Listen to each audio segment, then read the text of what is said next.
మనకు ఎలాంటి తల్లిదండ్రులు కావాలో, ఎలాంటి తోబుట్టులు ఉండాలో, అంటే సిబ్లింగ్స్ ఎలా ఉండాలనేది మన చేతిలో ఉండదు. అంటే మనం సెలెక్ట్ చేయము, మనం ఎంపిక చేసుకోము.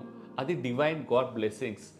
అయినా కూడా మన తల్లిదండ్రుల్లో కావచ్చు, మన సిబ్లింగ్స్‌లో కావచ్చు, ఏమన్నా లోటుపాట్లున్నా, ఫ్లాస్ ఉన్నా, వాళ్ళేమన్నా తప్పులు చేసినా, మిస్టేక్స్ ఉన్నా, చాలా వరకు మనము వాటిని యాక్సెప్ట్ చేస్తాము. పెద్ద మనసుతో మనం ఫర్గివ్ చేస్తాము, మూవ్ ఆన్ అవుతాము.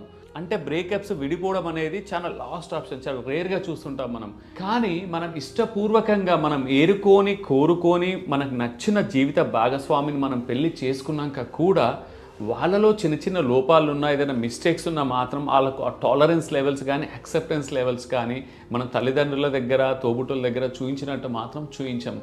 దీనికి కారణం ఏమై ఉంటుంది? మీరు కమెంట్స్‌లో షేర్ చేయండి. అలాగే టాలరెన్స్ లిమిట్స్ మన తల్లిదండ్రులకు, తోబుట్టులకు ఉన్నట్టు జీవిత భాగస్వామి దగ్గర కూడా ఉండాలా? ఉండకూడదా? మీరేమంటారు? Share your opinion.